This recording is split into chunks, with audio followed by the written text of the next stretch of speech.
Sí, tratar vamos a comenzar, o por lo menos estaba pensando, no sé si comenzar por ello, porque es que hay 16 y después no quiero la preguntadera constante, pero sí tratar de pronto un poco de establecer cuál va a ser, qué es lo que va a caracterizar pues la nota de este segundo corte, en la que pues nos vamos a embarcar a partir de ahora, ya tienen su parcial, ya se supone que ya todo está tomado.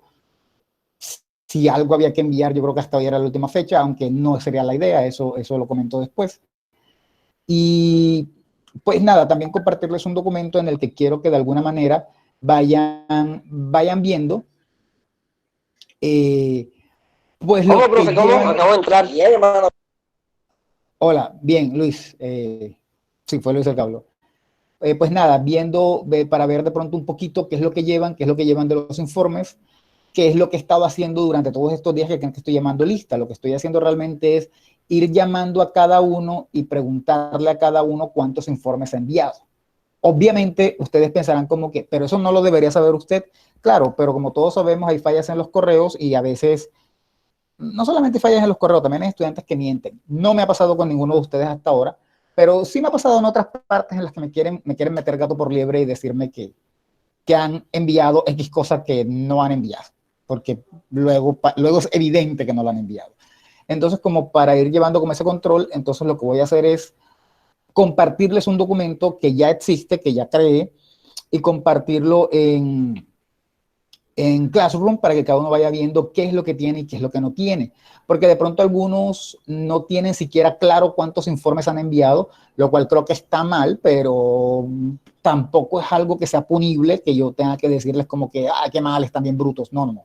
Pero sí para que lo tengan claro, para que sepan qué hace falta y qué no hace falta. Como todos saben, la idea es que al final del semestre haya que enviar 6 informes, al principio eran 10, luego pasamos a 6 por la cuarentena y como todos saben, también hay algunos que son grupales. Hay casos de estudiantes, por ejemplo, que habían enviado, voy a ponerles un ejemplo, Pepito envió un informe y Juanchito envió 2, entonces resulta que Pepito y Juanchito están trabajando en grupo ahora, bueno, le va a tocar un momento dado a Pepito enviar uno solo o unirse a otro grupo para enviar los que les haga falta, ¿no? Entonces, pues voy a compartir la pantalla, si me acuerdo, ya después de una semana ya ni se acuerda cómo se da clase. No, no sé ni qué hice. Uh, ¿Alguien se acuerda cómo se comparte pantalla? Se me olvidó. En serio lo olvidé. Debe buscar el botón que dice presentar ahora. En la parte derecha de abajo. Sí, claro, claro, claro, claro, sí, es verdad. Sí, es cierto. Después de una semana uno se le olvidan estas cosas, ¿no? Y sobre todo porque he estado trabajando con gente en otras plataformas, gente de otro lado. Bien. Este documento que están viendo aquí, este documento es el documento que quiero compartirles. Va a haber un problema, ¿no? El problema que va a haber es que todos van a ver las notas de todos. Y de pronto sé que hay muchos que les gusta la privacidad, pero también es cierto que es como la única manera que tengo de que cada uno vea sus cosas, porque esto de estar compartiendo entonces por correo, por WhatsApp, al final yo les puedo decir, Pepito, llevas 4 notas, pero a Pepito una semana después se lo olvidó. Y no creo que sea como lo ideal. Y también para que vean de pronto cómo se va armando su nota del segundo corte, de la cual algunos ya tengo todas sus notas, en otros no las tengo porque estoy revisando los informes, ¿no? Informes que nunca había visto, sino hasta ahora. Es cierto, soy honesto, no me voy a poner a mentir. Entonces, básicamente yo había dicho que la nota del segundo corte correspondía a, voy a ampliar esto, a el parcial,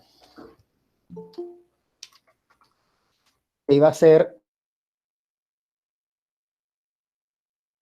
un set. Los informes, 2, iban a ser un 20% y los quizzes iban a ser un 10%. Escribí mal quizzes. Vale, está al revés. Iban a ser un 10%. Curiosamente, a alguien, pues, con Ruperto, que estuve pues hablando el sábado, le pude sacar la cuenta de su nota, pero como también le indiqué a él, podían haber algunos cambios dependiendo pues de diferentes factores, ¿no? El factor principal es este, quizzes. ¿Cuál es el problema de los quizzes? Los quizzes tienen un problema serio y es que los quizzes, por decisión de ustedes, por tratar de hacer las cosas dentro de la clase, los quizzes se hicieron post-clase. Hubo 2 quizzes y fueron post-clase. Como los quizzes fueron post-clase, eso genera que algunas personas no hicieron los quizzes. Y eso tiene una problemática en la actualidad, y es que si alguien no hizo el quiz, no lo pudo haber hecho quizá por una razón que fue que no le dio la gana y se quedó dormido, o porque simplemente no tuvo internet, o porque se le fue la luz, o por 150 factores más que tienen que ver con la dinámica, justamente con la dinámica de cómo estamos trabajando, ¿no? Entonces, ahí comienza a rondar la duda de si los quizzes deberían estar dentro del 100% o si no. Sin embargo, algo que sí es cierto, revisando la lista, es que creo que no hay casi nadie, creería yo que no hay casi nadie que se haya saltado todos los quizzes. En general, la mayoría hizo por lo menos un quiz.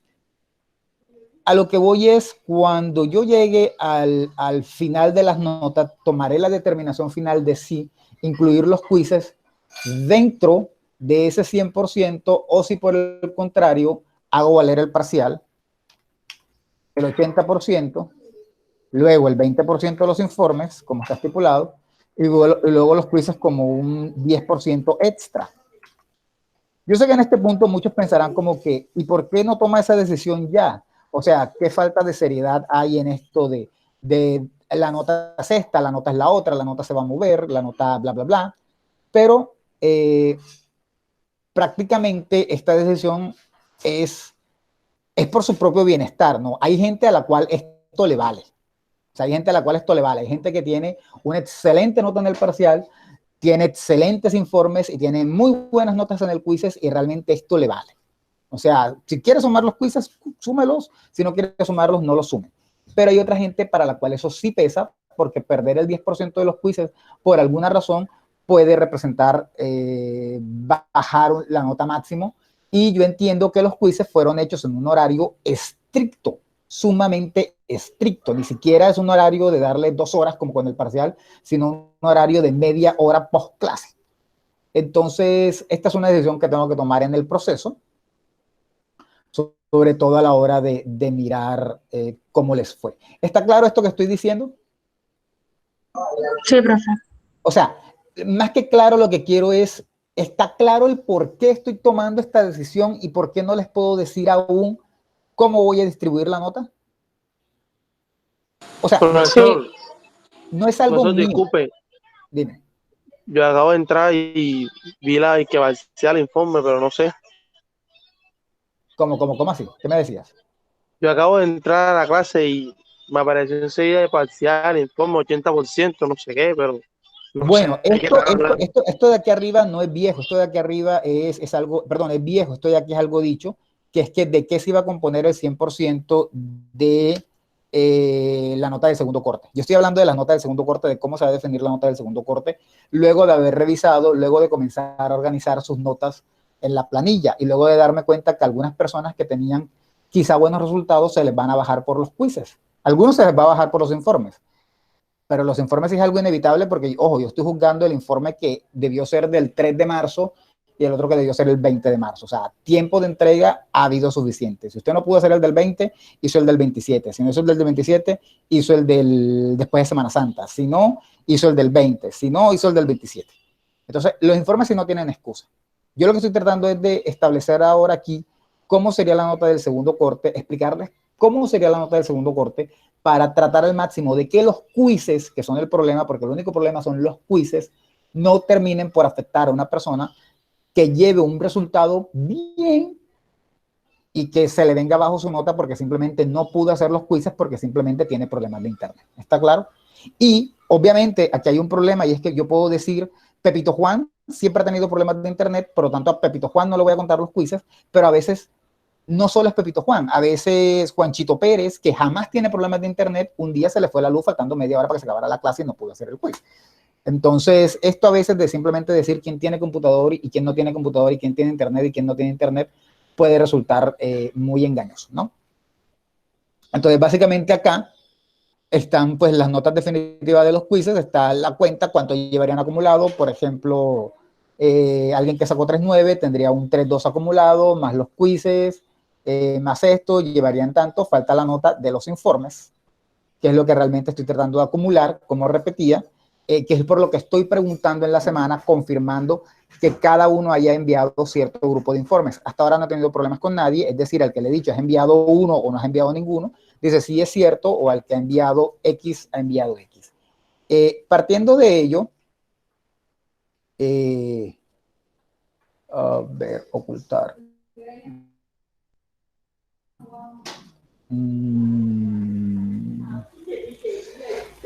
Un segundo, no me acuerdo cómo se oculta. Dame un segundo, ocultar.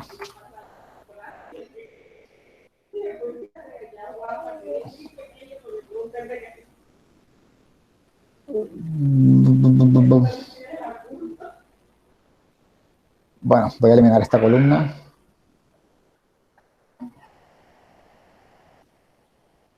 Y luego yo le doy hacia atrás. Esta otra hojita que planeo compartir es la hojita de los informes, que va a indicarles qué lleva cada persona. En el caso de Anaya, en el caso no estoy seguro ahora, por ejemplo, llevaría un solo informe, y pues los que llevan rayitas son los que ya no pueden presentar. Estas dos primeras columnas van a corresponder lo que hay para este corte. Hago una aclaración. Quien aquí no tiene los dos informes listos, ya valió. O sea, nada más preocúpese para los que le hagan falta. Es decir, esto no es como acumulativo, ¿no? No es como debiendo, no he entregado ningún informe, uy, me voy a poner las pilas en las últimas semanas del semestre y voy a entregar los 6. No, ya valió, porque ya 2 de esos informes van a ser parte de la nota del segundo. Si usted entregue 6, no, te le van a evaluar 4. Entonces, esta listica va por lo menos dar cuenta, que es por donde voy más o menos, por donde voy preguntándole a la gente y confirmando que ya descargué la mayoría de los informes, va a dar cuenta de qué han entregado y qué no han entregado. Por ejemplo, si una persona tiene X y rayita, significa que solamente ha entregado 1. Habrán personas como Briani Baquedo, por ejemplo, que ya lleva 3 informes entregados. Este no está incluido dentro del segundo corte, ya yo lo tendré en cuenta, pero ya lleva varios. Habrán personas como Sadik Cañate, por ejemplo, que lleva 5 y que literalmente está a un solo informe de terminar. Y habrán personas que simplemente no llevan nada. Hacia abajo vemos que no hay nada, pero es porque a esta gente aún no les ha agregado sus respectivas X, porque aún no he hablado con ellos para establecer qué informes llevan y qué informes no llevan. Sí. ¿Cuáles son las 2 fechas de los informes esos que tiene ahí sombreado? No, esto no corresponde a fechas concretas, esto corresponde a cuántos informes van. Por ejemplo, Baquedo Brianis ha entregado 3 informes. ¿Cuáles son las fechas? Yo no tengo ni idea. El punto es que al día de hoy, Brianis ha entregado 3 informes. De pronto este lo entregó el 4 de marzo. Y de pronto este lo entregó el 27 de marzo. O sea, no, vamos a poner una fecha peor. De pronto este lo entregó el 20 de abril. Pues mira, no sé realmente cuándo entregó Brianis eso. Y de pronto este lo entregó el 27. El punto es que antes de que se cerrara el segundo corte, Brianis ya había entregado 2. Entonces, estos no son fechas concretas. Estos son simplemente informes entregados. ¿Está claro? Por ejemplo, en el caso de Sadid, yo no me he puesto a mirar las fechas, pero yo me imagino que esto debe ir más o menos acorde a cómo se han ido dando las clases, porque ya lleva 5. Pero esto no corresponde a fechas, corresponde a cuántos informes han entregado. Punto. Ya cada uno debería saber cuántos informes lleva. ¿Sí? ¿Dudas? O sea, eso partiendo desde los informes del primer corte. Sí, lo que pasa es que eso también es otra cosa que me gustaría aclarar. Muchos me han dicho, yo en el primer corte entregué tantos, yo en el segundo corte entregué tantos. No piensen en cortes, porque es que en el primer corte yo no evalué ningún informe. Los informes del primer corte los estoy evaluando es en el segundo. De hecho, en el caso de Brianis, creo que este es del 4 de marzo y creo que este es como del 11 de marzo, pero los estoy valiendo ahora. Profe, una pregunta. Sí. ¿Usted ha revisado todos los informes que han enviado o todavía le faltan, cierto? Sí, todavía me faltan. En Sí, tu caso, Valerie, que me... ¿Cómo? Usted me escribió a mí y me preguntó, yo le había dicho que ya le había entregado 4 informes. Y ahí nada Exacto, más y aquí nada más ves 2. Porque resulta que una de las cosas que me dijiste es que habían salido desde el correo de Dana y Dana es Romero. Entonces, cuando llegue a Dana, ¿será que a Dana le preguntaré qué pasó y en qué parte del correo está? No, lo que Sí. pasa es que la semana pasada, si no estoy mal, le habíamos preguntado y usted nos dijo que no estaba esperando informes todavía. Entonces yo apenas en el Ajá. día de hoy es que voy a enviar 2 informes en cuanto a lo de positivismo y las posturas comprensivistas. Sí, pero tengo Hay entendido que hay un problema. informe, tuyo con Valerie y con Dani que sí Sí, enviaron en exacto. grupo. Ese No, no está enviamos. perdido. No, no ¿Ah? enviamos. Yo no lo envié. Ah, Habrá sido malentendido, pero yo aclaré que no lo había enviado. o sea, ¿nunca han enviado informe en grupo? No, todavía no. Ah, ok, bueno, Porque eso explica. hasta donde yo tengo contacto con Valerie, no sé, o sea, no. Bueno, ya eso ya lo arreglamos nosotros después y lo miramos porque tenía entendido otra versión y se me hizo un poco Ah, bueno. raro porque tu correo sí me llega, o sea, yo pongo Dana Marcela Romero Iriarte y me llegan tus correos, pero nunca encontré esos informes que Valerie me decía que sí existían. Pero ya eso es algo muy particular ya de nosotros acá, o sea, ya de ustedes, entonces eso lo discutimos como quien dice por interno. Pero sí quiero que tengan pendiente esto porque esto les va a decir qué tantos informes llevan. Ustedes deben tener esto, o sea, ustedes deberían saber cuánto llevan, pero yo sé que hay gente que de pronto va a estar perdida y no va a tener ni idea cuánto lleva, y pues lo mejor es que vayan viendo esto. Entonces la idea es compartirlo en Classroom para que vean qué hay. Ya algunos lo tendrán más claro, ya con los que he hablado ya lo tienen claro, con otros quizás no. Básicamente esa es la idea. Sí, no creo que haya mayor discusión. Entonces, bueno, hubo alguien que curiosamente no tiene segundo informe, pero ya tiene tercer informe, y es como un poco raro porque cualquiera diría, pero ¿cómo puede tener tercer informe? Bueno, lo envió cuando estábamos en plena semana de parciales, cerrando la semana de parciales, y yo no lo estoy valiendo porque considero que debió ser antes de los parciales, pero vamos a ver, de pronto sí lo valgo siempre que no se haya salido de la semana de los parciales, siempre que no haya sido hoy, porque ya hoy sí es tercer corte. Hasta ayer puedo decir era segundo corte, pero ya hoy sí es tercer corte. ¿Está claro? ¿Dudas? Después de esta larga aclaración sobre lo que les voy a compartir para que tengan claro lo que voy a compartir. ¿Ninguna? Bueno. Comenzamos ahora sí con la clase de hoy. Y pues quiero pasar muy rápido por el inicio porque voy a ser honesto, ya estoy un poquito cansado del capítulo de Sandra Valdecarro, que siento que está chévere, pero que al final no lleva a mucho. Y pues nada, ya deshacernos de Sandra y pasar a cosas, creo que más sencillas, más interesantes, y pues ya también comenzar a pensar en cerrar en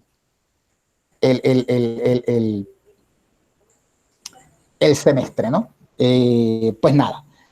Habíamos visto en clases pasadas que habían varias posturas, ¿no? Que habían posturas relacionadas con las ciencias,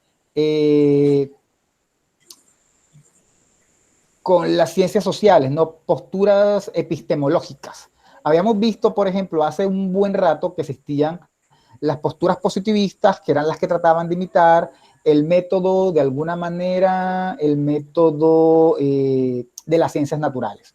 Luego comenzamos a ver en la clase pasada las posturas comprensivistas, que son aquellas que ya buscan un poquito olvidarse de estas cosas matemáticas, de estas cosas de las ciencias naturales, y centrarse de pronto un poco ya más en la interpretación.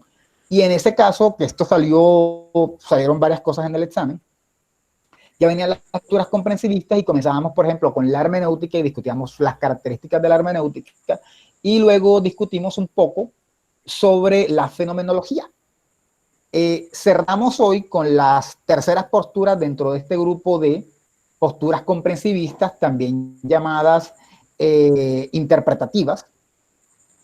Cerramos hoy con lo que serían las sociologías comprensivas, que básicamente es un tipo de estudio que se realiza desde la semiología, ¿no? Perdón, desde la sociología. O sea, es como una propuesta de cómo se puede hacer un análisis, pero de la sociología. Por eso quiero que lo veamos muy rápido. Voy a tratar de ser muy rápido, porque lo que hemos visto hasta ahora es posturas que han sido desde otras disciplinas para mirar cómo han cambiado las ciencias sociales. Y la idea es de pronto cerrar un poquito ya con eso para poder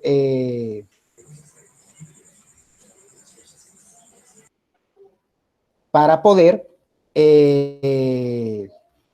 meternos ya más a la comunicación, ¿no? Entonces, dentro de las sociologías comprensivistas, pues, bueno, estas sociologías hacen parte de las posturas comprensivistas y digamos que el precursor, hay dos precursores, ¿no? Uno es Max Weber, que lo vamos a ver en la diapositiva 3, creo, y el otro es George Simmel, quien inaugura de alguna manera esta nueva forma de hacer sociología, ya dejando de lado un poquito, ustedes se acuerdan que cuando hablábamos de que Emil Durkheim era positivista, que entonces de pronto estaba enmarcado dentro de una sociología que le interesaba mucho parecerse a las ciencias naturales. Entonces ya de alguna manera George Simmel, que llega después, también dentro de la sociología, ya comienza a buscar una sociología que no sea tan matemática, sino una sociología que sea un poco más cercana a la comprensión de la naturaleza de la sociedad. ¿Está claro? Y para hacer eso, él se inventa una técnica que se llama el ensayo sociológico. En un segundo vamos a ver qué es el ensayo sociológico, pero antes de ver qué es el ensayo sociológico, yo quiero que revisemos un poco el concepto de sociología, porque siempre estamos hablando de sociología, pero como que no está definido qué es la sociología. Entonces, solamente para tenerlo claro, la sociología es la ciencia que se ocupa del estudio de la realidad social. Es decir, estudia cuáles son los fenómenos que se dan dentro de la sociedad. Su unidad de análisis es la sociedad y los individuos en ella. Es decir, a ella le interesa analizar la sociedad de los individuos en ella, pero no desde la comunicación, no desde la lingüística, sino desde los fenómenos sociales que se presentan, ¿no? Entonces, la sociología observa, analiza, interpreta el conjunto de estructuras y relaciones que se hallan en toda sociedad dentro de un determinado contexto histórico. Es decir, por qué una sociedad o por qué un grupo social tiene un comportamiento en un momento histórico determinado. A ella le interesa analizar eso, cómo nos comportamos como seres humanos. Por ejemplo, un estudio sociológico necesario en el momento es por qué esa necesidad de estar en la pandemia y de querer salir de mucha gente. Posiblemente muchos otros no, pero muchos esa necesidad de querer salir y desobedecer la regla solo por desobedecer la regla. Porque hay gente incluso que ni beberá a diario, pero ahora con el cuento de la pandemia se han inventado la idea de que pueden estar bebiendo constantemente y entonces a cada rato quieren estar de alguna manera saliendo a comprar cervezas y todo lo demás. Eso es un fenómeno social y eso lo estudiaría la sociología. Eso no es un fenómeno lingüístico, por lo tanto no entraría dentro de la lingüística, por ejemplo, sino que es un fenómeno social, un comportamiento de la sociedad. No sé si se te aclara la diferencia. O sea, cuando nosotros hablamos y nos comunicamos, eso es un comportamiento social. Nuestra cultura, cuando salimos al carnaval y cómo lo disfrutamos, eso es un comportamiento social. Pero esos fenómenos no le interesan a la sociología. Uno es lingüístico, el otro es antropológico. A la sociología le interesan más los fenómenos relacionados con cómo vivimos en sociedad, ¿sí me entienden? Con esas cosas que de pronto aparentemente son rutinarias, que hacemos siempre, cómo vamos a la tienda, qué tipo de actitudes tenemos a la hora de saludar, a la hora de tomar un bus, todo lo demás, cómo tratamos a X grupo de personas, cómo tratamos a los ancianos. Esos son los fenómenos que le interesan de pronto un poco a la sociología. Habiendo hecho esa aclaración, la definición es más larga, ya tenemos claro qué es la sociología y podemos pasar a hablar de qué es un ensayo sociológico. Teniendo en cuenta que es la sociología, un ensayo sociológico se centra en el análisis de las formas de socialización, buscando delimitar mediante abstracciones de formas sociales los diversos tipos de relaciones sociales. Es decir, un ensayo va a mirar es cómo actúa una persona en la sociedad, cómo se comporta respecto al otro, qué tipo de cosas pasan respecto al otro y tratar de hacer abstracciones. Es decir, estudiamos un grupito aquí, estudiamos un pequeño barrio en Cartagena, tomamos una conclusión y estudiamos otro pequeño barrio en Cartagena distante y otro más distante y al final tratamos de decir cómo es el comportamiento de Cartagena con base en esos barrios. Eso es lo que se llama abstracción. O sea, no hacemos un estudio sociológico simplemente de un pequeñito grupo, sino que hacemos de varios pequeñitos grupos para ofrecer una conclusión general. Está claro, como un tipo de, podríamos considerar que es un tipo de ley, pero no es una ley, pero sí algo que pueda generalizarse a Cartagena y que no sea de un grupito solamente, ¿sí? Lo importante del ensayo sociológico es que es muy preciso, o sea, trata de tomar, se centra en matices, como lo decimos por acá. Es decir, trata de mirar aspectos mínimos, no solamente dar una idea general, decir las personas se saludan así o se saludan X o se saludan Y, o en tiempos de pandemia a la gente le gusta salir a la calle, sino es mirar cuáles son los fenómenos. Hombre, la gente sale a la calle a hacer ¿qué? O sea, la gente sale a la calle a buscar un medicamento, sale a ir a la tienda o sale simplemente para encontrarse con el compañero. O sea, es tratar de mirar minuciosamente qué es lo que está pasando, porque eso es lo que permite ofrecer conclusiones. Si no, imagínense, cualquiera podría hacer un ensayo sociológico, porque uno más o menos puede describir cómo funciona su barrio. Pero la idea es mirar el por qué, causas, circunstancias, todo, causas, circunstancias y consecuencias muy de cerca. ¿Está claro? La sociología de Simmel es lo más cercano a una teoría dialéctica en la modernidad del siglo XX. ¿Qué tenemos por teoría dialéctica? Una teoría del diálogo, en el que las cosas se presentan, se discuten y uno logra verlas. Es decir, en la sociedad pasan un grupo de fenómenos y esos fenómenos están en discusión porque están como en una armonía, ¿no? Cómo tratamos por ejemplo, al vendedor ambulante y cómo tratamos de pronto a la persona que nos atiende en el banco. Son comportamientos diferentes que están en armonía. ¿Armonía en qué sentido? No en el sentido positivo, sino que hay como un diálogo. Es decir, cada comportamiento que tenemos ante las personas responde a una actitud. Estudiar solo un fenómeno por aparte. ¿Cómo tratamos al vendedor ambulante? Pues no dice mucho, porque podemos decir, la persona es grosera, pero entonces valdrá la pena preguntarse, ¿pero es que la sociedad generalmente es grosera? ¿O es que es grosera con ese tipo de personas porque no tiene el prestigio que tienen otras? Les pongo un ejemplo. Una vez estuve en Cuba y para mí fue súper chocante,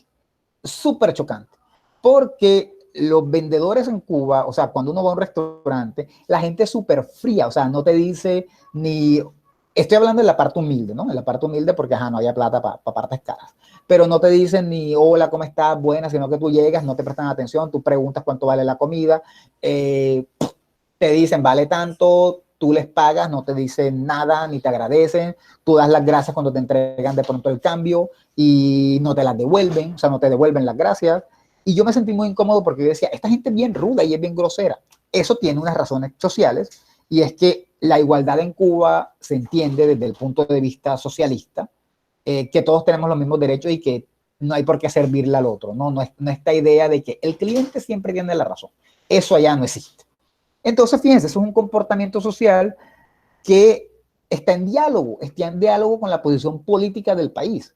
O sea, no es aislado, no es que la gente simplemente sea grosera y yo de bruto llegue y diga, uy, esta gente es grosera. No, yo tengo que mirar cuáles son los factores que hay alrededor y analizar ese diálogo que hay. Porque para que la gente tenga un comportamiento, generalmente es porque hay factores que están influyendo en ese comportamiento que la gente está teniendo. Eso es lo que se llama dialéctica. Es decir, no analizar un fenómeno aislado.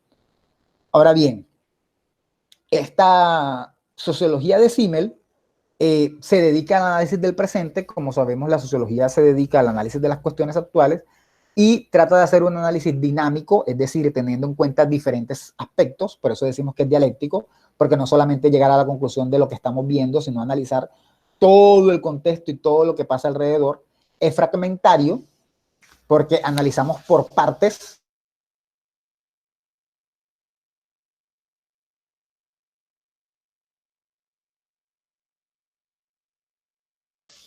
Sí, o sea,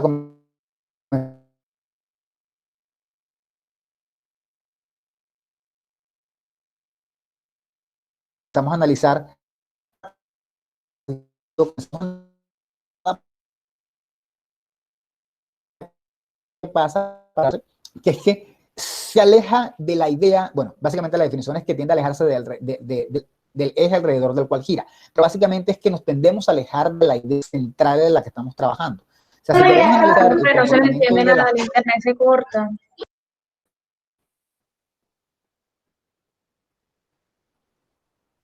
o sea, se me corta a mí, soy el que se está cortando.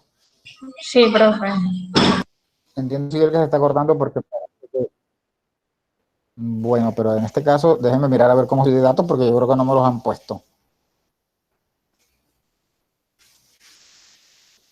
Déjenme un segundo.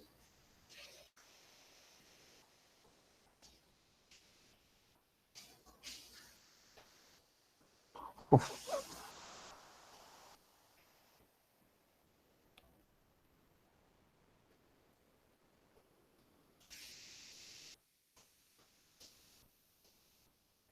Un segundo, voy. Sí, debe estar bien lento porque si ni siquiera se me abre el celular sin los datos, debe estar hecho un desastre el internet.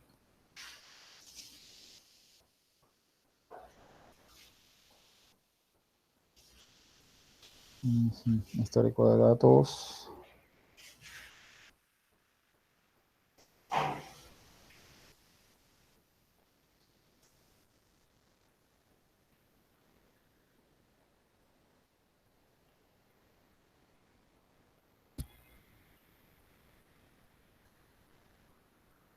Um,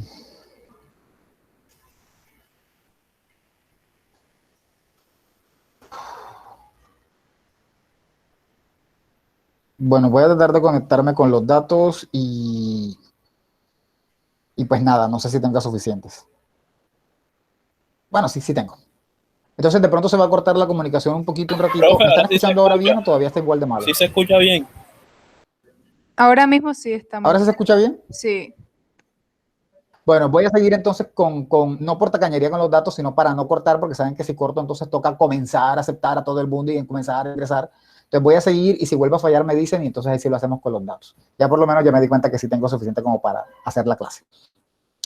¿Por dónde iba después de perder la línea? Bueno, decíamos que era pues dinámico porque tenía en cuenta diferentes aspectos en esta cosa dialógica, que era fragmentario porque analizaba cada pequeña cosita por separado para poder ofrecer una conclusión general dentro del ensayo.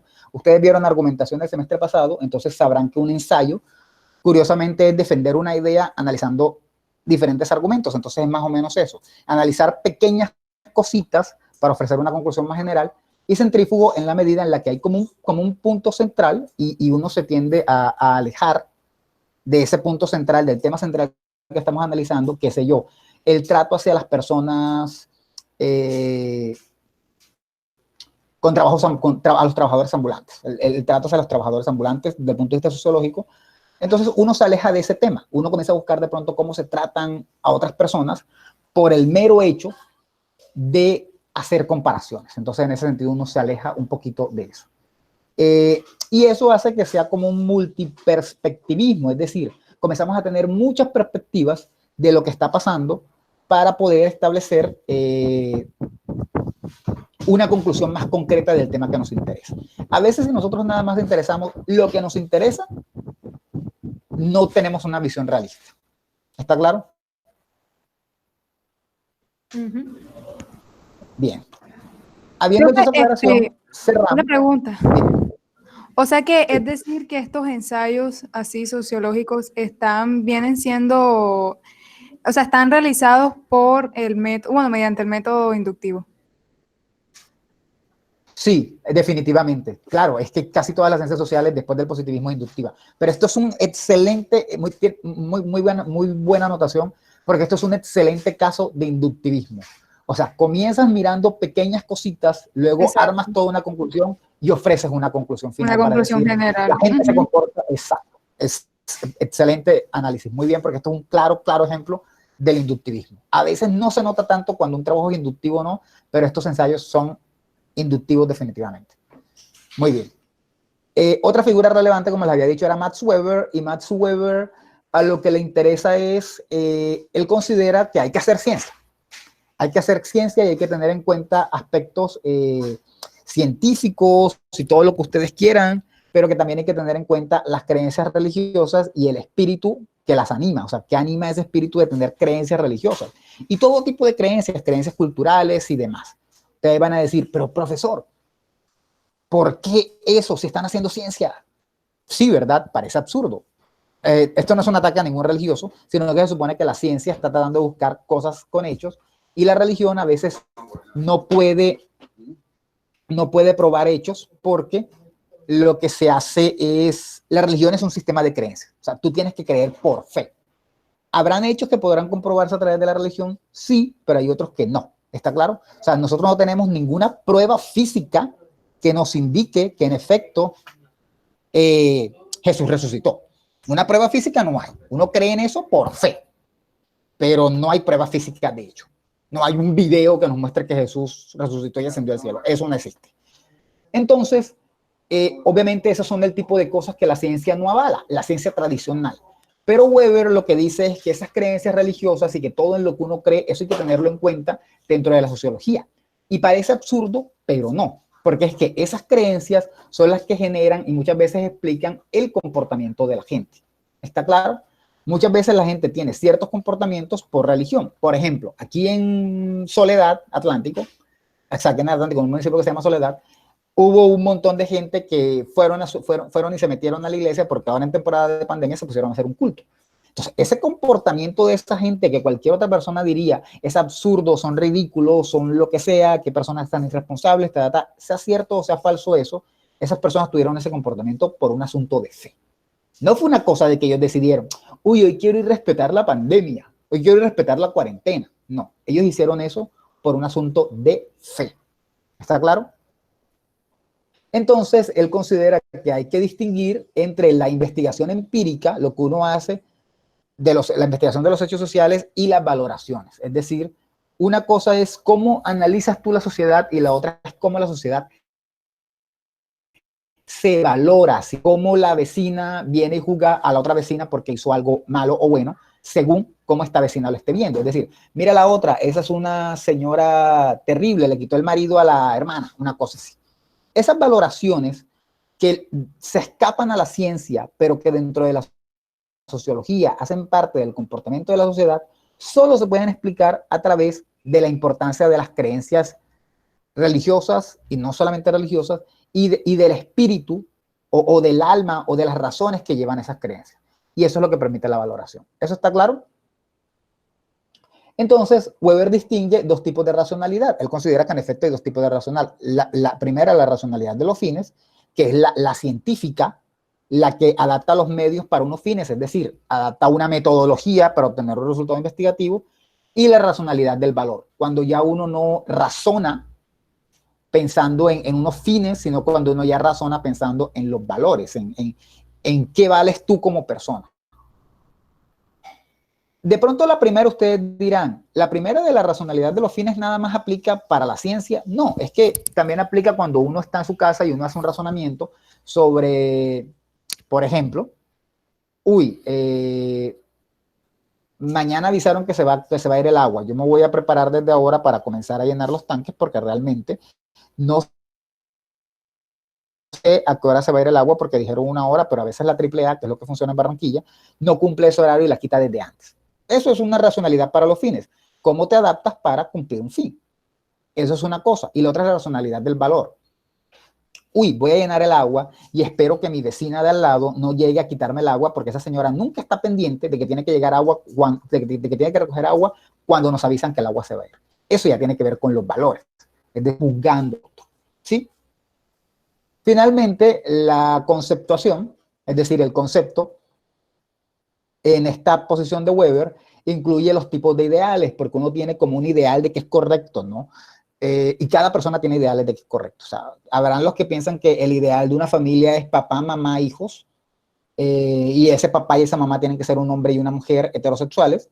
Habrán otros que tienen otro tipo de ideales que consideran que pueden ser dos personas que simplemente se amen y que sean buenas.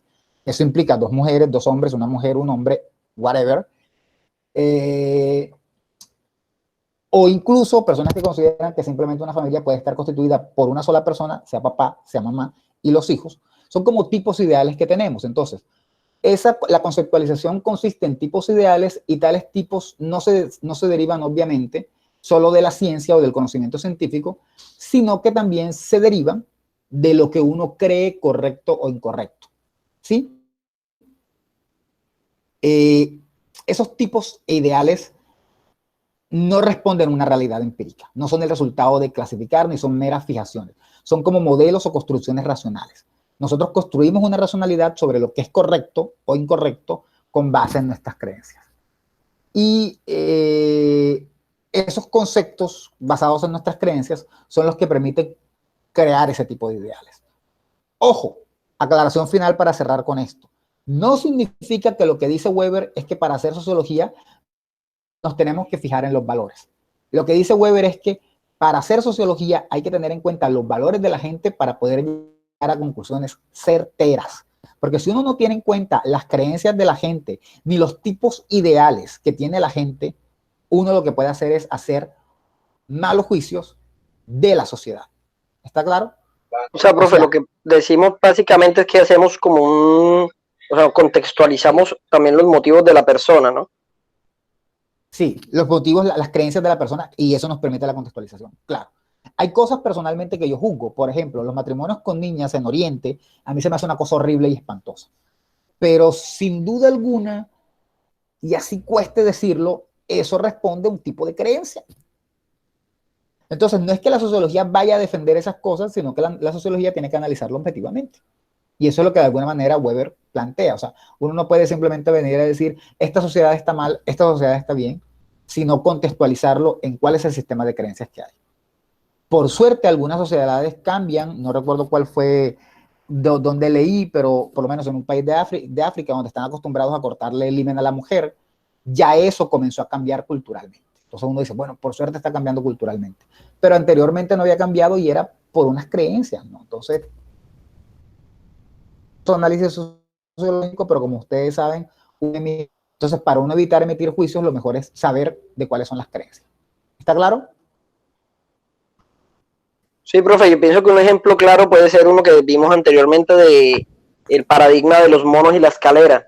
Pues ahí sería la creencia sería pues la que ya tienen los monos después de recibir los castigos constantemente y que ya no permiten que ninguno ni siquiera opte por subir a la escalera ya. Entonces ya esa sería como la creencia que tienen ya ese grupo y cómo afecta a los demás, ¿no? Sí, claro. Evidentemente este caso que están mencionando estaría más ligado a un grupo de animales, pero sería como algo de eso, como una sociedad tiene algún comportamiento dependiendo de sus creencias. Un ejemplo que siempre me ha parecido bonito es uno que me explicaba un profesor cuando estaba en el bachillerato, nunca se me va a olvidar, es cuando hay un eclipse, algunos indígenas del Amazonas no miran el eclipse de luna o eclipse de sol, eclipse de sol principalmente, porque consideran que eso hace parte de la noche que pasan juntos el dios sol y la dios luna. Y un compañero se burló, varios se burlaron porque dijeron que ellos eran estúpidos, los indígenas, pero fíjense, el profesor dio otra explicación, pero ahora que uno lo analiza bien, ese tipo de comportamientos, yo creo que ya esto lo había mencionado antes en otro ejemplo, ese tipo de comportamiento religioso permite explicar por qué en parte muchos indígenas de esas comunidades, de las comunidades que tienen esa creencia, no se quedan ciegos cuando hay un eclipse. Es decir, ahí hay un comportamiento social basado en creencias que tiene unas consecuencias positivas para ellos, ¿no? Mientras que acá el tonto que le dicen que no puede mirar el sol cuando hay un eclipse de sol, lo primero que hace es mirarlo de frente porque no tiene nada, o lo que hace es ponerse las gafas oscuras porque cree que eso le va a servir. En fin. Con esto cerramos ese capítulo de Valdetarro, que seguía un poco más, pero vamos a dejarlo hasta aquí porque, primero, siempre voy a dejarlo aquí, y segundo, porque aunque la atención a ir, creo que se va perdiendo un poco la línea y creo que hay otras cosas en las que hay que sentarse. ¿Está claro? Por si acaso, si alguien va a hacer un informe, esto es un tema, sociologías comprensivistas, y vamos a comenzar otro. ¿Está claro? Que fue el que dejé de lectura sobre la investigación comunicativa, aunque hoy vamos a ver simplemente el inicio. O sea, Para profe, comenzar, que sobre esto se puede hacer un informe sobre la sociología comprensiva. yo considero que es un poco corto. Si no hiciste informe del tema de la clase pasada, únelos hablando de las posturas comprensivistas, tanto hermenéutica, fenomenología como comprensivista, pero en caso de que hayas hecho de los anteriores, sería válido, ¿no? Lo sería en teoría. Pero si no hiciste de hermenéutica y de fenomenológica, yo diría uno de los tres, hagan uno solo. Porque comprensivista solo es bien poquito, ¿no? O sea, imagínate, sí. Yo creo que ni siquiera a mí me sale una página de lo que escribo. Ah, bueno, profe, está bien. Bien. Ahora seguimos con esto, epistemología de la comunicación. ¿Qué es la epistemología de la comunicación y por qué vamos a hablar de esto el día de hoy? Pues vamos a tomarnos unos 15 minutos para hablar de esto por una gran razón. Es el colmo, y no sé si está sonando a regaño, pero espero que suene así. Es el colmo que ustedes tengan ciertas cosas claras de esta materia que yo considero que son secundarias y que todavía ustedes no puedan decir qué es la epistemología de la comunicación. O sea, hay gente que intenta decir cosas, eso estoy hablando para el examen, ¿no? Y dice marramucias. O sea, es como, tienes ahí como una idea vaga, pero bien confusa. Pero me parece más preocupante la gente que dice cosas como La epistemología de la comunicación es aquella que se encarga de explicarnos cómo nos comunicamos y hacer que la comunicación sea más efectiva. Y yo me quedo como, no tengo la más remota idea de dónde sacaron esa idea.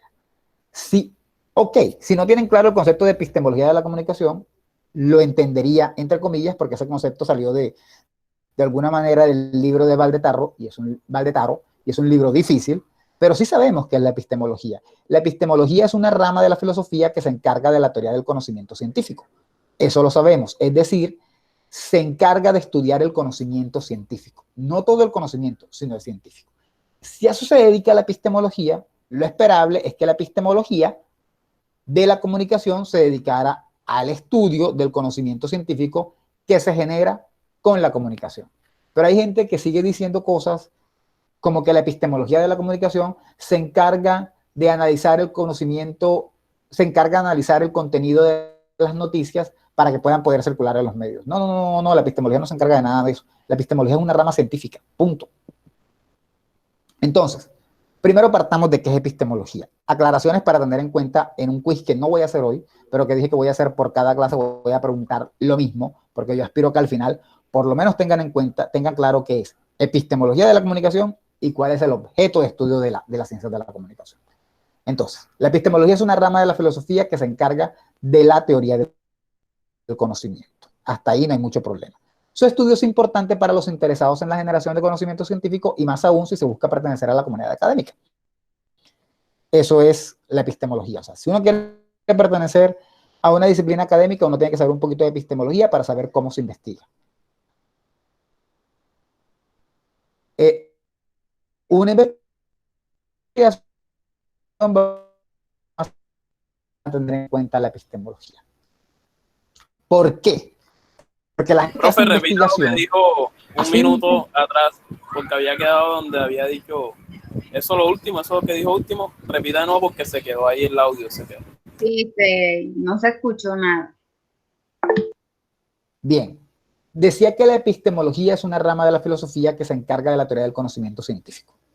Eso está claro. Es decir, la epistemología es la que se encarga de validar si lo que se está haciendo en una ciencia o en una disciplina está bien hecho. De decir, mira, el objeto de estudio que tú estás teniendo es claro. O tu objeto de estudio es una cosa loca, inventada. Por ejemplo, si alguien se dedica, yo voy a inventarme una ciencia que se dedique al estudio de las bacterias que se acumulan en la suela de los zapatos. Eso no tiene ni pies ni cabeza. O sea, ya existe ya existe pues los estudios de bacterias de todo tipo. No entiendo por qué hacer especialmente algo sobre las suelas de los zapatos. La epistemología se encarga de eso, de validar si tu objeto de estudio es válido, de si los métodos que estás utilizando son los correctos. Eso va un poco también de la mano con la metodología. De si el conocimiento científico que tú estás aportando con los estudios de tu ciencia es positivo. A eso se dedica la epistemología. Y su estudio es importante. Si alguien quiere dedicarse a hacer investigación en su vida, pues tiene que tener conocimiento de epistemología para poder realizar sus estudios. Una investigación va más allá de simplemente saber hacer una tesis. Ustedes pueden hacer una tesis y sin embargo no ser investigadores. Para ser investigadores se necesita cierta disciplina, cierto conocimiento de cómo funciona la ciencia. Ahora ustedes dirán como que, o sea, que hay que estudiar epistemología para poder hacer ciencia. Fíjense que no. Realmente, cuando uno se dedica a hacer ciencia, uno ya aprende un poquito de epistemología, porque uno ya puede comenzar a decir, bueno, este método que estás utilizando parece correcto, este no parece correcto, este objeto que yo estoy analizando parece correcto, este no parece correcto. Cuando ustedes están haciendo su trabajo de metodología que me enviaron y que de pronto algunos me escribieron y me decían, profesor, es que yo estoy pensando en utilizar este método, pero este método me genera el siguiente problema porque es que yo no siento que este método esté acorde. Yo pensé hacer estudio de caso, ese es el que me llama la atención, pero yo no sé si esto es un estudio de caso por esto y por lo otro. Esa reflexión que ustedes están haciendo ahí es una reflexión epistemológica. Ahí están haciendo epistemología. ¿Sí? Ve si te acuestas, ya se dormí. En ese sentido, ¿cómo están haciendo epistemología? Ustedes están reflexionando sobre la investigación. Están pensando en si su investigación va a ser correcta, no va a ser correcta, si están utilizando los métodos apropiados, si la técnica, algunos que me preguntaban, profesor, yo siento que las técnicas que usted dio, nada más dio 2, entrevista y observación, di unas más, pero dije que eran menos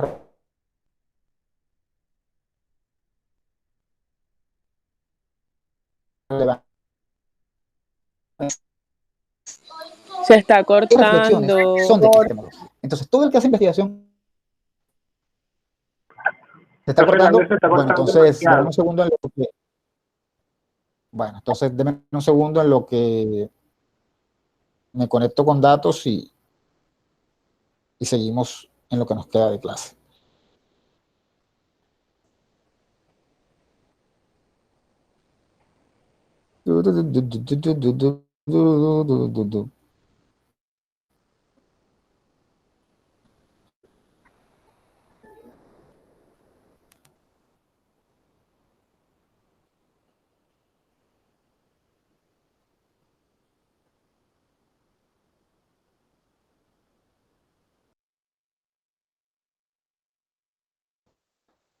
Hola, ¿están aquí todavía?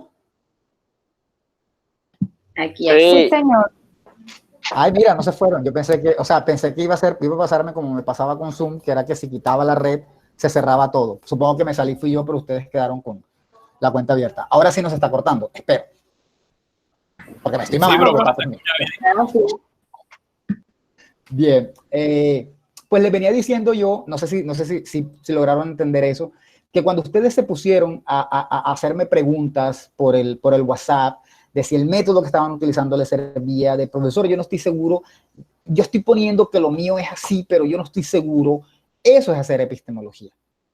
La epistemología no es algo que uno estudie, o sea, no es como que yo voy a estudiar, yo cuando termine mi bachillerato voy a estudiar epistemología. No, la epistemología es una rama de la filosofía que uno va viendo y en la que uno va creciendo. Yo solamente tomé en mi vida 2 clases de epistemología, pero ¿cómo sé de epistemología? Investigando. Entonces quiero que eso lo tengan muy claro, que esto no es una cosa alejada de ustedes, y que cuando ustedes hagan investigación, la epistemología va a estar detrás. Es como una sombrita, y de pronto no la van a ver, pero ahí está. Y un ejemplo es ese. Me estuvieron preguntando cosas del trabajo de metodología, algunos grupos, y esas preguntas que me hicieron son preguntas epistemológicas. O sea, son preguntas metodológicas, pero también epistemológicas, porque están cuestionando si lo que van a utilizar va a ofrecer un conocimiento que sirve. ¿Sí? Entonces, partiendo de ello, pues el estudio de la epistemología se forma de manera sencilla en 3 cosas: el conocimiento, cómo se genera el conocimiento, cómo se genera la ciencia, cómo se genera el conocimiento científico y cómo debería ser una investigación científica. En eso se centra la epistemología, básicamente. Con eso definimos qué es epistemología. Epistemología es preguntarse cómo se genera el conocimiento científico y cómo hay que hacer la investigación científica, para que esa investigación científica nos salga bien hecha, correcta, apropiada y verdadera, sobre todo. Ahora, ¿a qué se dedicaría la epistemología de la comunicación? A lo mismo, obviamente, pero en comunicación. O sea, se encarga de postular parámetros que hagan posible realizar la realización de investigación en ciencias de la comunicación. La epistemología de la comunicación a lo que se dedica es analizar cuáles deben ser los pasos, cuáles deben ser las estrategias que se utilicen para realizar investigación en ciencias de la comunicación. Permite validar el conocimiento científico que se genera en los estudios que se hacen desde las ciencias de la comunicación. No analizar si los datos que analizó el periodista sobre el expresidente son buenos o malos. No. Eso no. Es mirar a ver si la investigación siguió los parámetros correctos, fue clara. Por eso, una de las primeras preguntas que uno se hace es: ¿cuál es el objeto de estudio de las ciencias de la comunicación? Hombre, porque para la epistemología de la comunicación, lo primero es saber cuál es el objeto de estudio de la comunicación. Es como si yo fuera un juez o un profesor y la epistemología fuera eso, el profesor, y dijera, bueno, ciencia, comunicación. Para yo poderte decir si tú eres válida, ¿cuál es tu objeto? Muéstrame tu objeto para ver si tu objeto tiene sentido o si no tiene sentido. Mi objeto es las bacterias en una suela de zapato. Te vas. Tú no sirves como ciencia. Mi objeto son los medios masivos de comunicación y su relación con la sociedad, además de la comunicación interpersonal y la comunicación gubernamental, de alguna manera, estatal, y su relación con los medios. Ok, tu objeto de estudio parece claro, tú sí pasas como, por lo menos, un grupito de ciencias, o por lo menos como disciplina. ¿Está claro? A eso se dedica la epistemología de la comunicación. Olvídense de esa idea de que la epistemología de la comunicación permite que nos comuniquemos mejor, o permite que se pueda investigar más a fondo cómo se comunica la gente, o que permite analizar los medios masivos. No, nada que ver con eso. La epistemología de la comunicación a lo que se dedica es estudiar que los medios utilizados para hacer investigación científica en comunicación sean los correctos. Punto. No más. Cuando haga esta pregunta en el tercer parcial, yo aspiro y espero que a todo el mundo le salga excelente. Ahora.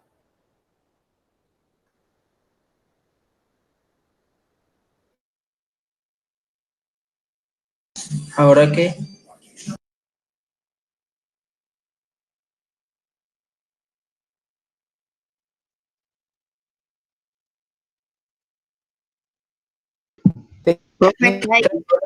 ¿Se quedó trabado otra vez? Profe. Mierda.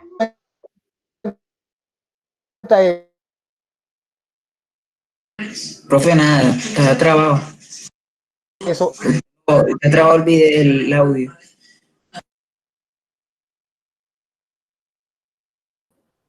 Se nos fue.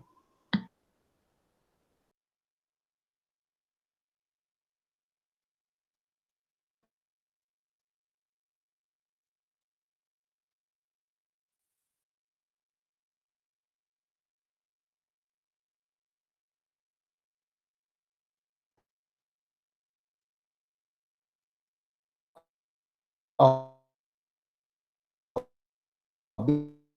Bien.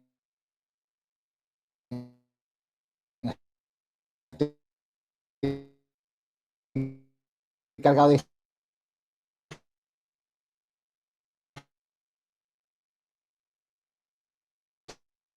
con el celular. Se acaba de ir la luz, pero Profe, no se le entiende nada, profe. Está diciendo que se le fue la luz. Esperen.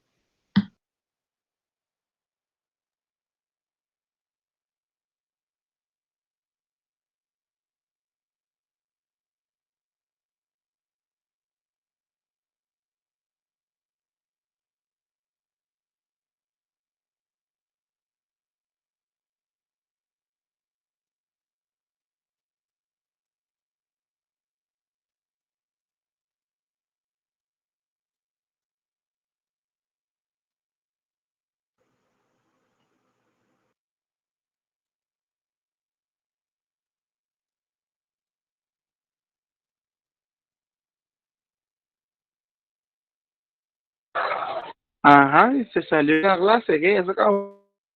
Se le fue la luz. Ya está Electricaribe haciendo la suya.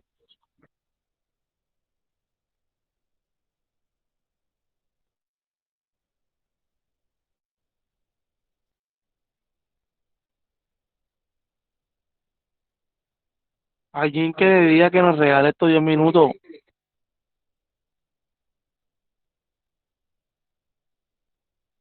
Ni siquiera le llegan los mensajes. Me levanten las manos los que digan la clase.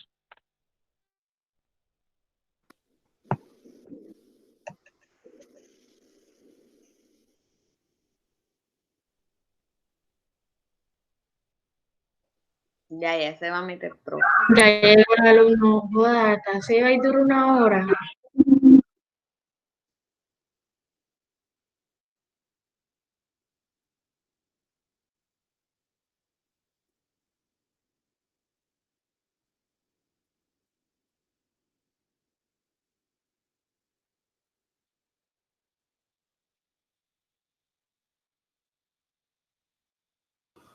hola. Hola. Bien. Sí, se fueron varios, según veo. Pues se fue la luz y no entiendo realmente qué pasó. o no sé si lo que pasó fue apagarse el micrófono, no tengo ni idea porque se supone que estaba desde el celular, pero bueno, también es cierto que la antena de Tigo está a 2 cuadras, así que cuando se va la luz, automáticamente la antena reinicia y pues se pierde todo, ¿no? Pero pues seguimos, no sé por dónde iba, estaba hablando yo de qué eran las ciencias de la comunicación, si no estoy mal, iba a comenzar a hablar de eso. Sí, profe, apenas está empezando a hablar, o sea, puede repetir. Empezar, yo ¿no? quiero aclarar que esto es un repaso, o sea, esto de qué es epistemología de la comunicación y qué son las ciencias de la comunicación, esto es un repaso. Lo de las ciencias de la comunicación lo hemos estado viendo, esta es una definición de Wikipedia, porque creo que era la más apropiada, sencilla y simple para que quedara claro. Entonces, ¿qué son las ciencias de la comunicación? Que muchas veces llamamos comunicación, pero como hemos visto varias veces, es mejor hablar de ciencias de la comunicación, porque la comunicación no es una ciencia, es una cosa muy general. Entonces, es mejor hablar de ciencias de la comunicación. Las ciencias de la comunicación analizan y discuten los fenómenos relacionados con la información y el efecto de la acción de la comunicación humana. A eso se dedican las ciencias de la comunicación.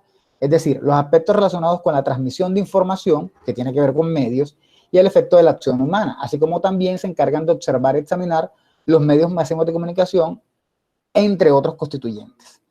Se trata de un campo interdisciplinario, por eso en algún momento dado de esta clase, me acuerdo que analizábamos qué era eso de interdisciplinario, cuyos conceptos teóricos son compartidos e intervenidos con frecuencia. Es decir, hay unas disciplinas y hay unos conceptos teóricos que muchas veces hay que cambiarlos, hay que ajustarlos según lo que estemos haciendo, porque hay otras disciplinas con las que tienen mucha afinidad. ¿Qué dicen? ¿Que no se oye? Ah, lo siento. Sí, sí se oye. Sí, pero no estaba compartiendo pantalla. Entonces, Juan preguntó eso precisamente. Decía eso, que las ciencias de la comunicación analizan, estudian y discuten los fenómenos relacionados con la información y el efecto de la comunicación humana, así como también se encargan de observar y analizar los medios masivos. Pues eso lo había dicho ya, entre otros constituyentes. Entonces, se trata de un campo interdisciplinario, y decimos que es interdisciplinario porque hay varias ciencias que le aportan, cuyos conceptos teóricos son compartidos e intervenidos con frecuencia. Es decir, podemos tener un concepto teórico aquí, pero depende si nuestra investigación está girando desde otro aspecto, entonces tenemos que tomar el concepto teórico de otra parte. Por ejemplo, para la semiótica, la lengua tiene un significado, o sea, tiene un concepto, la semiótica define lengua de una manera, pero la sociolingüística la define de otra, y la lingüística la definirá de otra. Entonces, la ciencia de la comunicación es abordada por disciplinas como la semiótica, la sociología, la ciencia política, la sociolingüística, la antropología, la informática, la cibernética y la sociología.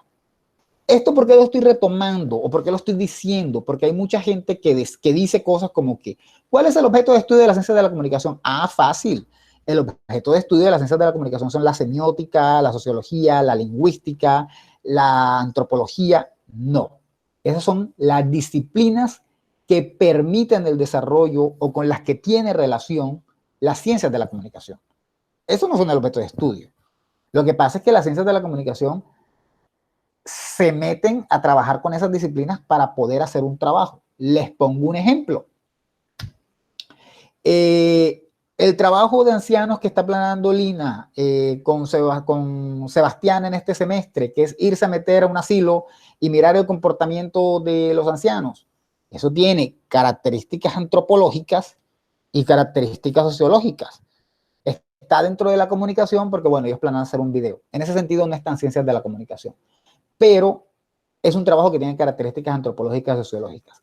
El que está pensando Juan Ramos, ese tiene un carácter sociológico porque está mirando el comportamiento de un grupo, pero está mirando el comportamiento de un grupo con relación a la comunicación. Entonces, ahí obviamente están las ciencias de la comunicación, que es esta cosa que analiza la comunicación masiva y está en relación con la sociología. Un trabajo que se hizo sobre, por ejemplo, los de segundo están haciendo un trabajo que es analizar los argumentos que la gente utiliza en Facebook. Eso es un trabajo que claramente tiene en cuenta la lingüística, porque la argumentación es lingüística, tiene que ver con la lingüística, la argumentación, Y pues tiene que ver con ciencias de la comunicación porque están analizándolos en un medio masivo. ¿Está claro? Básicamente eso. Si nos ponemos a analizar el discurso de los presentadores de noticias en Cartagena, eso sería comunicación porque estamos analizando un medio masivo y también sería sociolingüística. Lo que están haciendo los de cuarto, que es analizar videos, eso lo están haciendo desde la semiótica. Pero como los videos musicales, los videoclips, hacen parte de los medios masivos, entonces eso es un tipo de trabajo de ciencias de la comunicación con semiótica. No existen trabajos de ciencia de la comunicación que no tengan en cuenta o la semiótica, o la sociología, o la ciencia política, o la sociolingüística, o la lingüística, o la antropología, o la informática, o la cibernética, o la sociología. No existen. Todos están relacionados con alguna de estas disciplinas. Todos tienen que apoyarse en alguna de estas disciplinas. Si alguien quiere analizar una novela, el comportamiento, los looks que le ponen a los villanos y a los héroes, hombre, eso es semiótica. Y como estás analizando una novela que sale por un medio masivo y que hace que la gente se pegue todas las noches a verlo, entonces eso es ciencias de la comunicación porque estás analizando algo de las ciencias de la comunicación. ¿Dudas en esto? No. Lo que quiero que quede claro es que las ciencias de la comunicación jamás y nunca tienen por objeto de estudio la semiótica, la sociología, la sociolingüística, la ciencia política. No. Esas son las disciplinas con las que se comparte, las disciplinas que la ayudan a que existan. ¿Está claro? Por eso decimos que es interdisciplinario, que es un campo de estudio interdisciplinario. Ahí dice interdisciplinario. Interdisciplinario, porque tiene que beber de estas otras disciplinas. ¿Está claro? Si no fuera por esas disciplinas, no se mantiene en pie. ¿Sí? Esas otras disciplinas son las que permiten que se desarrolle. Por ejemplo, una disciplina como las disciplinas como las ingenierías no son disciplinas que se sostienen solas. Son disciplinas que se apoyan en ciencias como la física, la química, la matemática y pues no sé, otras más porque yo de ese tema no sé. Pero uno no puede decir, no, la ingeniería está solita. Mentira, la ingeniería obviamente mira otras ciencias para poder ejercer. Eso pasa con las ciencias de la comunicación. En ese sentido, son afines. ¿Sí? Habiendo hecho esa aclaración, entonces, ¿cuál es el objeto de estudio de las ciencias de la comunicación? Los medios masivos. Pues el objeto. Sí, y un poquito más allá. Son los medios masivos y aparte de los medios masivos, también entra la comunicación personal e institucional dentro de los medios masivos. ¿Está claro? Porque no solamente analizar cómo se presentan los noticieros y todo esto, sino en la actualidad, cómo nos comunicamos por redes, cómo nos llega información institucional por redes. Por ejemplo, a mí me llegan correos de la universidad, eso es institucional, cómo me llegan por redes, cómo es la comunicación. Y es interesante, ustedes vieron cómo es la cuestión, porque les voy a poner un ejemplo. Yo hablo con Lucy por el WhatsApp y es una cosa muy de camaradería. Pero Lucy envió un correo y es una cosa muy formal. Obviamente, eso tiene unas razones. Enviar un correo es más formal, lo está enviando desde el correo de la universidad, ella se pone en su posición de coordinadora, pero por WhatsApp es como más una cosa de compañeros de trabajo. ¿Sí me entienden? Eso es un dato interesante porque eso muestra cómo la comunicación cambia según sean los medios. ¿Sí? Y de hecho, incluso cuando yo le escribo a los estudiantes por correo, les escribo de una manera que no es igual a como me comunico con WhatsApp.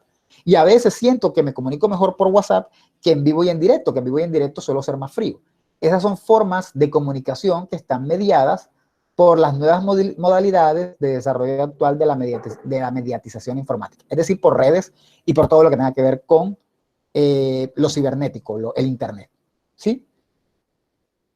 En ese sentido, tal y como dice Sharit, el objeto de estudio de las ciencias de la comunicación son los medios masivos de la comunicación, pero además también analiza la comunicación interpersonal e institucional siempre que ésta se esté dando por los medios masivos de comunicación, por las redes o que esto tenga algo que ver. Yo puedo, por ejemplo, analizar cómo me comporto con un estudiante en vivo y en directo. Esto ya se sale de los medios masivos, pero puedo hacer un contraste con cómo me comporto con los estudiantes por redes. Y ya eso sí tiene un carácter masivo y eso cabe perfectamente dentro de las ciencias de la comunicación. ¿Está claro? Entonces, esta definición es bien larga. Las ciencias de la comunicación tienen un dominio de objetos, esta es de la definición de Valdetarro, objetos propios que se corresponde con los medios y las tecnologías de comunicación, es decir, con el sistema de medios masivos surgido entre guerras en el siglo XX, falso, porque la prensa está desde antes del siglo XX y también entra dentro de las ciencias de la comunicación, y por supuesto que se incluye en dicho dominio la comunicación interpersonal e institucional, a las cuales adquieren nuevas modalidades en el desarrollo actual de la mediatización. ¿Cómo nuevas modalidades? Presentarse diferente. Una cosa es cómo hablas en vivo, la otra es cómo hablas en redes, la otra es cómo hablas en otras partes. No sé si les pasa, pero a veces están hablando con su amigo en vivo y en directo y es tirado y rajado y tal, y se comen la R y todo lo demás, y se comen la D, todo lo que sea, y tú vas para allá, pero cuando están hablando de pronto por Facebook, tienen cuidado de que la redacción sea mejor, así están hablando con su amigo. ¿Por qué? Porque ustedes saben que eso queda como testimonio y no quieren que nadie los corrija. ¿Está claro? Sí, profesor. Entonces, como se podrán dar cuenta o como se estarán imaginando, cuando nos estamos comunicando por las redes de forma interpersonal, cambiamos.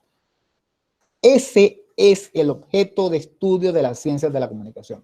Y la próxima vez que alguien me responda, y creo que lo dice ya, que el objeto de estudio de las ciencias de la comunicación son los medios masivos, es la mitad de la respuesta. Eso no es toda la respuesta. Son los medios masivos y la tecnología, es decir, los medios masivos y cómo hacen los medios masivos para transmitirnos la información, a eso se refiere con tecnologías, y aparte de eso, la comunicación interpersonal e institucional con sus nuevas formas que se dan a través de la mediatización informática, que básicamente refiere a uso de redes, uso de internet, etc. ¿Está claro? Sí, profe. Sí.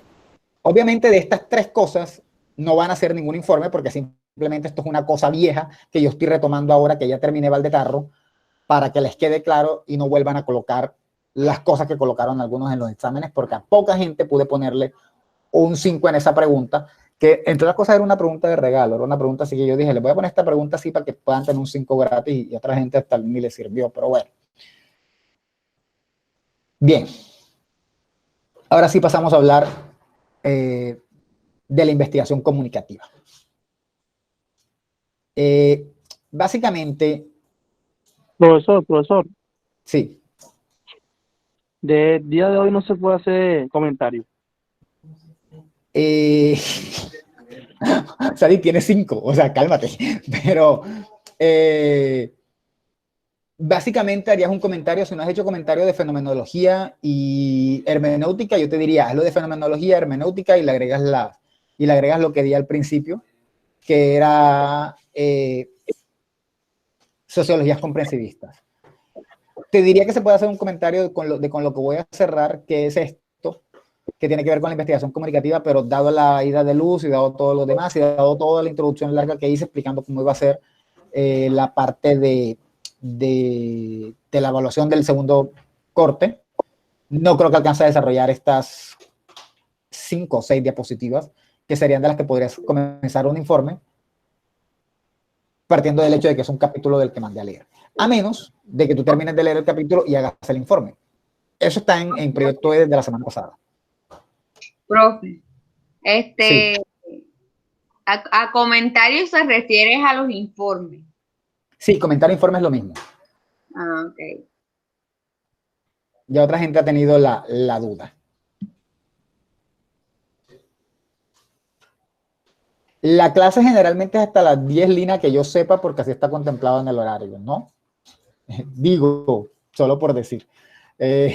Entonces, vamos a tratar de invertir unos 12, 15 minutos en esto, por lo menos desarrollar los 3 primeros aspectos para terminar. ¿Qué es la investigación comunicativa? Ahora sí, ya hablemos de cómo se investiga en comunicación.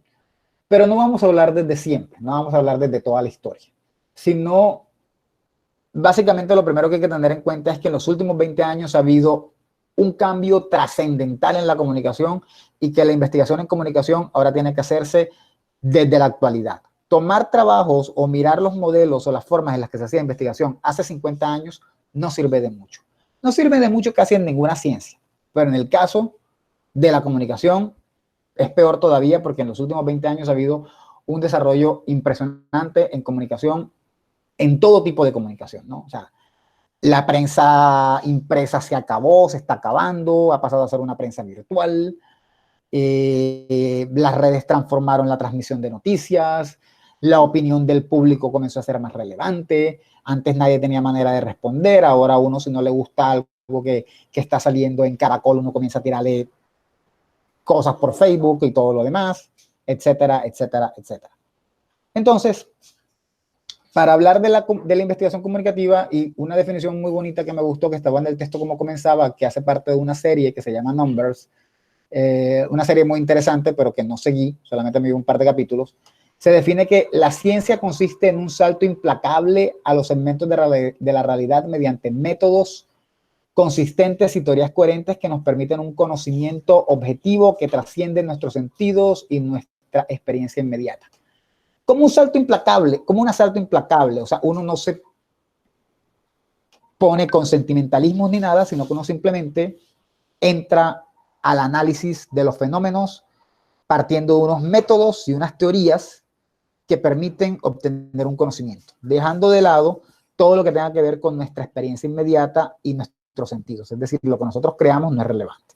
Esa definición de ciencia me parece importante porque hay que tenerla en cuenta, y es la definición de ciencia tradicional, porque hay que tenerla en cuenta para poder realizar la investigación comunicativa.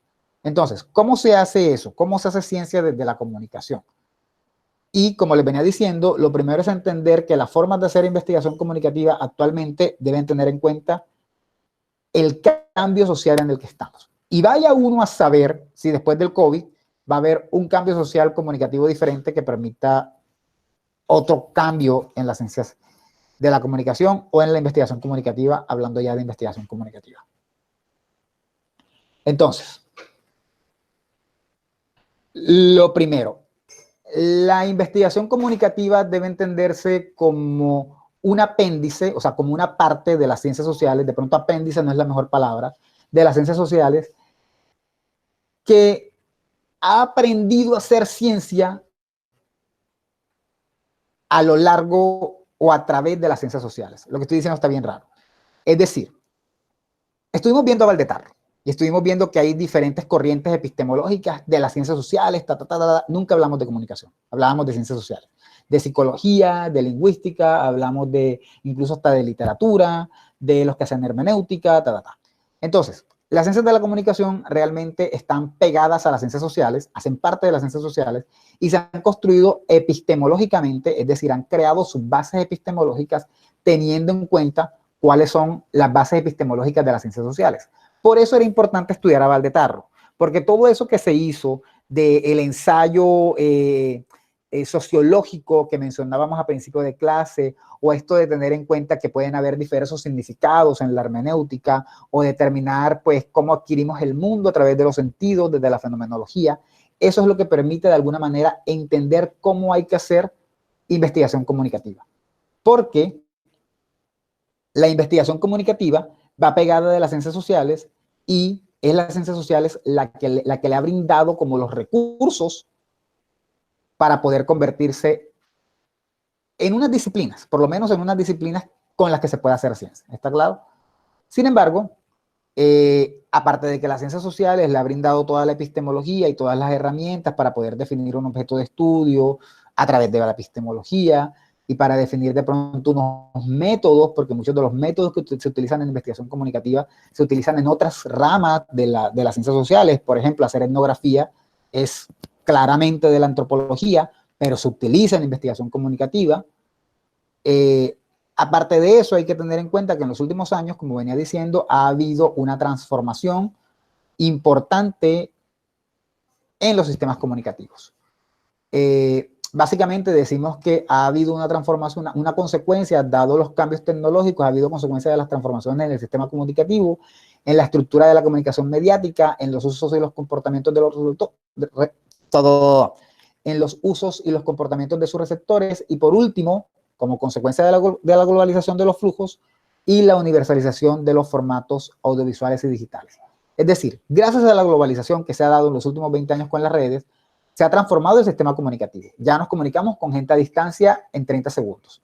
En lo estructural, como les decía, la prensa desaparece, aparece la prensa escrita a través de redes, a través de la distribución mediática, y eso implica una transformación, un cambio en la estructura.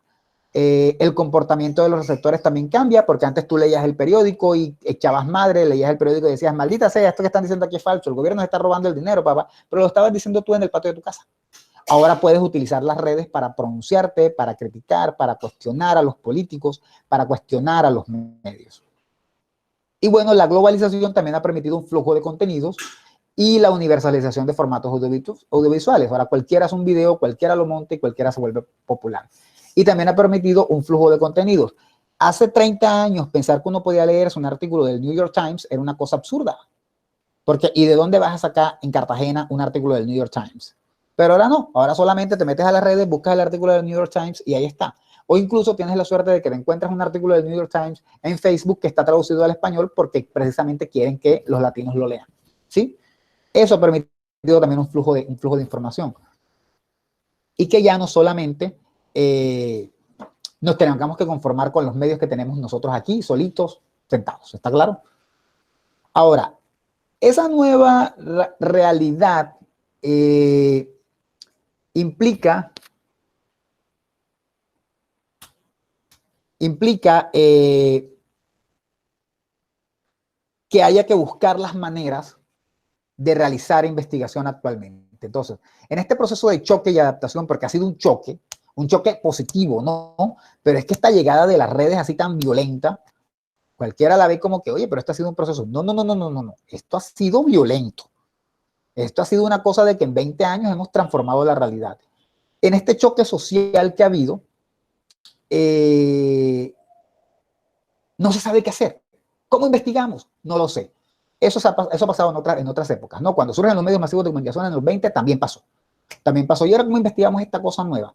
Entonces, hay como 3 tendencias que se tienen en cuenta para realizar investigación en comunicación en los últimos 20 años. Y con esto voy a cerrar. La primera es una tendencia hacia la dispersión y la balcanización. Es decir, no tengo idea, como yo no sé nada de estos medios ahora y esta cosa está cambiando tan rápido, yo no tengo idea qué voy a hacer. Y yo lo que voy a hacer es hacer una investigación a mi manera, según lo que yo creo. Esa es una manera de hacerlo. La segunda, no me importan las teorías. O sea, en esa primera, no me importan las teorías. Yo no sé qué dirán las teorías, porque esto es nuevo. Así que yo no voy a tener en cuenta las teorías viejas. Esa es una forma un poco irresponsable. La segunda, ponerse serios y decir, bueno, yo no sé realmente qué voy a hacer con toda esta cosa nueva que llegó, pero vamos a formular teorías, vamos a tratar de crear teorías, vamos a crear una metodología y vamos a comenzar a hacer investigación en comunicación con lo nuevo que ha pasado, pero de una manera seria, como creando un marco comunicativo, un marco científico, mejor, en el que nos vamos a embarcar, siguiendo unos parámetros y unas metodologías y unas teorías que nos vamos creando en el camino. Y tercero, la otra es la relectura de los clásicos, es decir, mirar qué se hacía teóricamente antes, qué se ha hecho antes según otros modelos y comenzar a aplicar esos modelos a las nuevas tecnologías con las adaptaciones necesarias.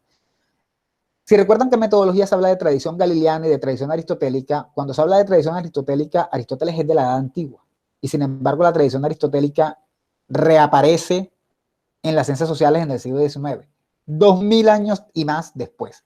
Eso es un poco de esa relectura de los clásicos. Mirar a ver qué se había hecho antes y qué de lo que se había hecho antes lo podemos retomar para hacer nuestras investigaciones actuales, porque no tenemos idea de cómo hacerlas, pero en vez de ser irresponsables, lo que hacemos es mejor buscar cómo se había hecho antes para tratar de adaptar un poquito eso y seguir una línea coherente. ¿Está claro? ¿Dudas?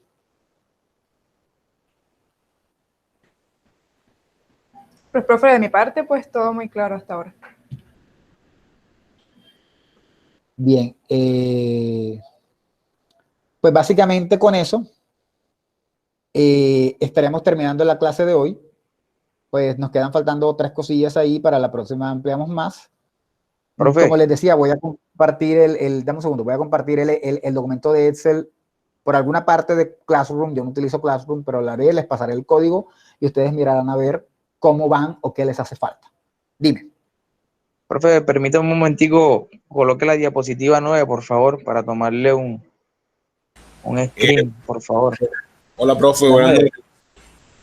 Profe, hola, buenas noches. Sería muy bueno que este tipo de presentación se suban en Proyecto E, porque, bueno, así como puntos de consultas y eso, porque para el tema de metodología estuve revisando algunas presentaciones y no estaban. Entonces, a veces, pues, estar preguntándolo a ustedes puede ser algo complicado porque usted debe estar ocupado teniendo miles de cosas y entonces como para cuestiones rápidas, para este tercer corte, para el parcial y eso, estudiar, pues aquí está un poco más explicado y un poco más claro que pues leerse nuevamente todo el capítulo de un libro. Entonces le agradezco ese detalle. Ok. Yo nunca comparto las presentaciones, pero las comparto si me lo dicen. Entonces, me llama la atención que estás diciendo eso porque dices, las busqué y no las encontré. Bueno, es que nadie nunca lo había dicho. Con segundo, curiosamente, Andrés Cuadrado siempre está diciendo, va a compartir la presentación y entonces yo la comparto. Entonces, partiendo de eso que me estás diciendo, pues yo comparto no hay ningún problema. Pero sí aclaro de que nunca está en estado porque nunca nadie jamás me había dicho, tú eres el primero en decirlo. Y cualquier cosa en la próxima, pues lo vuelves y lo dices las veces que sea necesario, porque ten la plena seguridad de que el día que no me lo digan, no lo hago, porque es trabajo. Así sean 5 segundos subiéndolo, es trabajo. Pero si me lo dicen, yo lo hago, no hay problema con eso. Listo, profe, gracias. Bien. ¿Alguna otra duda? Profe, yo. Con respecto a los informes que ahorita vi en la lista y esto, porque entre tarde se me había ido la luz. Entonces, o sea, yo vi mi nombre y no me aparece ningún informe y yo entregué. Porque dije que iba en orden. Voy, así como me has visto que voy preguntando por orden en el grupo, yo le voy preguntando a cada uno según voy revisando. O sea, yo voy revisando y voy diciendo, Sutanito, me has entregado tantos informes. Porque yo, por ejemplo, yo le pregunto a la primera persona que es Anaya me dice, entregué tantos y ya, yo los tengo leídos y ya coloco su nota y paso al siguiente. Y así voy, básicamente. O sea, esta semana va a ser de eso. Su nota posiblemente si llega esta semana va a llegar el viernes. Estamos en semana precisamente de montar planillas, así que estoy a tiempo, ¿no? O sea, todavía no estoy mal. Aunque ustedes ya saben más o menos por dónde va la nota, porque ya más o menos saben por dónde fue el parcial, que es lo más importante. Bueno, gracias. Profe, ¿Alguna otra duda? Yo también tenía una duda. De estas últimas 3 presentaciones que usted hizo, ¿se puede hacer un informe o espero la próxima clase para poder realizarlo? ¿Cuáles 3 presentaciones? ¿Estás hablando de hoy o estás hablando? No, de hoy, de estas ¿clases? 3 últimas que hizo, sí. Porque usted sabe que empezó, fue aclarándonos unos temas y la clase como tal fueron de 3 diapositivas que usted nos mostró, que si puedo hacer de esas diapositivas un informe o mejor espero la próxima clase que termine de explicar todo. Esta nueva que acabo de presentar, esto último. Correcto. Esto de la investigación comunicativa. Pues si tú quieres echarle si tú quieres, de las 3 diapositivas, no, o sea, de aquí no te sale nada, ni siquiera a mí me sale nada. Entonces, si tú quieres, puedes, ya que tienes una idea, puedes comenzar a leer el capítulo y hacer el informe si quieres, o espera que termine por lo menos hasta donde llegue la próxima clase. Esto fue muy poquito para hacer un informe, considero yo. Por lo menos si hubiese logrado terminar, sí, pero no terminé.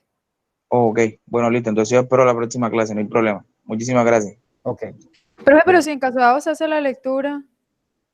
Claro, tú puedes hacerlo, se hace la lectura. Por lo menos se hace la mitad. Es un capítulo grande, se hace la mitad del capítulo y haces un informe de la mitad del capítulo, perfecto, hágale.